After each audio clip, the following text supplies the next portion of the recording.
Cincinnati, Ohio, እንዴት ከርማችኋል? ፌብሩዋሪ 7 ሮድ ቱ ሂሊንግ ኢዝ ካሚንግ ቱ ታውን ማለት ነው።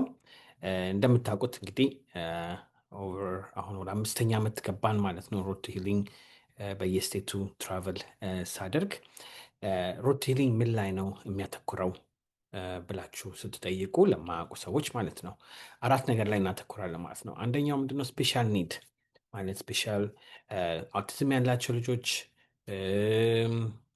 ዳውን ሲንድሮም የተለያየ ስፔሻል ኒድ ያላቸውን ወላጆች ብዙ ጊዜ በፍርሃት ወይም ደግሞ ባለማወቅ ወይ ሰው ምን ይለኛል በማለት ልጆችን የመደበቅ ወይም ደግሞ ሪሶርሱ ምንድን ነው ብሎ ማናውቅ ብዙ ብዙ ወደኋላ ሊጎትቱን የሚችሉ ነገሮች አሉ።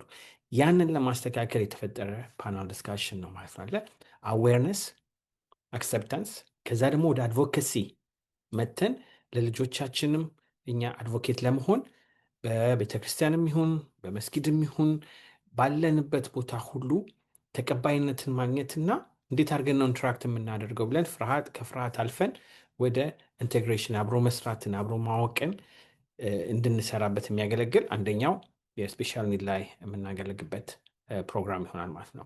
ሁለተኛው ምንድነው? ኮንሽስ ፓረንቲንግ። ኮንሽስ ፓረንቲንግ ስንል ምን ማለት ነው? ልጆቻችንን እኛ በጭንቅላታችን ኢትዮጵያ ባደግንበት መንገድ ወይ ኤርትራ ባደግንበት መንገድ ልጆቻችንን ልናሳድግ አንችልም። ጥሩም መጥፎም አለ። ጥሩን ይዘን መጥፎውን ግን የምንጥልበት የ5 ዓመት ልጅ ያሳደግኩበትን ጭንቅላት የ15 ዓመት ልጅ ማሳደግ አልችልም።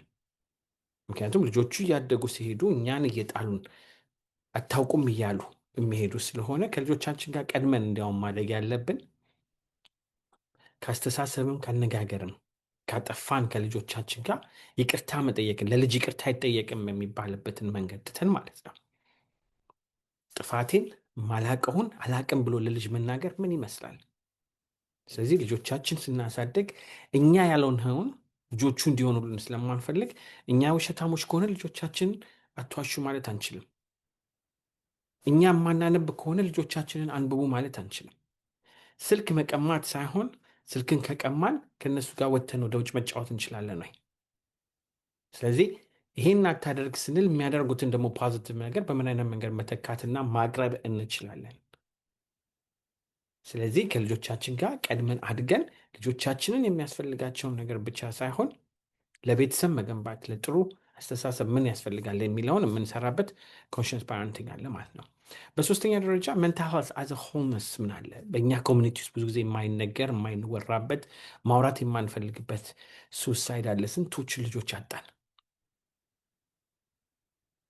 ስንቶች ልጆች አጣን? ስለዚህ ይህንን መደበቅ ሳይሆን ያለውን እንደ ትራጀዲም እንደ ፐብሊክ ሄልዝ ችግርም መሆኑን አውቀን በመረዳት ሳይንስ ሰምተሞችን ካወቀን ከሞቱ ካለፉ በኋላ ከማልቀስ ከመድረሳቸው በፊት እዛ መጥፎ ደረጃ ከመሆኑ በፊት ምን ብናደርግ ማቆም እንችላለን? ሜንታል ሲባል ዲፕሬሽን ሲባል የፈረንጅ የነጭ ጨዋታ ነው እያልን የልጆቻችንን ጭንቀት የደመደምን ወይም ደግሞ ምን ይለኛል ሰው ምን ይለኛል በማለት ያለንን ጭንቀት ለሌላው ለመናገር የማንፈልግ ህብረተሰቦች ሳይንሱንም ሃይማኖቱንም አብረን መያዝ የምንችልበት መንገድ እንዳለ የሚያሳፍር ነገር እንዳልሆነ እጄ ቢሰበር በዶክተር ማየት እንዳለብኝ ኤክስሬ ማየት እንዳለብኝ አይከንሀብ ደግሞ ብሮክን ብሬን ሊኖረኝ ይችላል። ስለዚህ በምን አይነት መንገድ ነው መረዳዳት የምንችለው?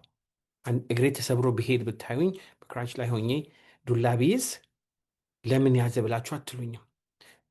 ሜንታሊም ደግሞ ጭንቅለትም ደግሞ በሽታ፣ ውድቀት፣ ዲፕሬሽን፣ ጭንቀት ውስጥ የምንገባ ከሆነ እሱንም ደግሞ ከዛ የምንወጣበት ከባለሙያዎች ጋር በመሆን የምንወያይበት ስፖርት ሲስተም እንዳለ መድኃኒትም ካስፈለገ መድኃኒት፣ ቴራፒም ካስፈለገ ቴራፒን ስንወስድ ማንም እኛን የማያሳፍረን እርዳታውን ስንጠይቅ አብሮን የሚያግዘን ህብረተሰብ ለመፍጠር የሚያመቸን ደግሞ ራሱን የቻለ የሜንታል ሄልዝ ፓናሊስት ይኖራል ማለት ነው።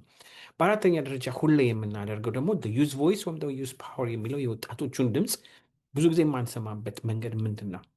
ብዙ ጊዜ ከ18 ዓመት እስከ 27 እስከ 30 ያሉትንም ልጆች በማምጣት ወጣቶች ህብረተሰብ በማምጣት ያለፉበት ችግር ምንድን ነው? ከቤተሰብ ጋር ግብግብ ያጋባቸው መንገድ ምንድን ነው? እነዚህ ልጆች ብሪጅ ናቸው። ለማን? ለታናሽ ወንድሞቻቸው እህቶቻቸው።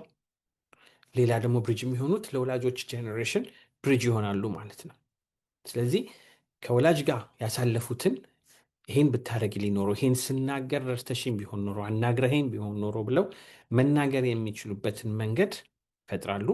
ከዛ ደግሞ በራሳቸው አንደበት ደግሞ ሲያዩት የ12 የ14 ዓመት ልጅ ጉርምስና መጥቶ ከወላጅ ጋር ግብግብ ሁሉን አውቃለሁ ብለው በሚነሱበት ሰዓት ላይ 18 24 ሲሞሉ ለካ እናቴ ሞር ታውቅ ነበር፣ አባቴ ለካ የመከረኝ ትክክል ነበር ብለው ማስተዋል የሚችሉበት ስለሆነ እነዚህ ልጆች ምን ማድረግ ይችላሉ ማለት ነው። ለታናሽ ልጆች ወንድሞቻቸው እህቶቻቸው ፔሽንስ እንዲኖራቸው፣ መታገስ እንዲኖራቸው፣ ሁሉን እንደማያውቁ መስማትን ማዳመጥን ግብግብ ውስጥ እንዳይገቡ ከእነዚህ ልጆች ቢሰሙት ያለፉበት በእድሜም ስለሚቀራረቡ ከእነሱ ሞር መስማት የሚችሉበትን እድል እንፈጥርላቸዋለን ማለት ነው። ለወላጆችም ደግሞ በዚህ ሰዓት የደረሱ ምን አሉ ማለት ነው። ልጆቻቸውን ማዳመጥ ምን ነበር ብለው የሚሰሩበት መንገዱን ከራሳቸው ከልጆቹ አንደበት የሚሰሩበት ነው። ስለዚህ እነዚህ ልጆች ምን ይሆናሉ ማለት ነው? ብሪጅ ለማን? ለወላጆችም ለታናሽም።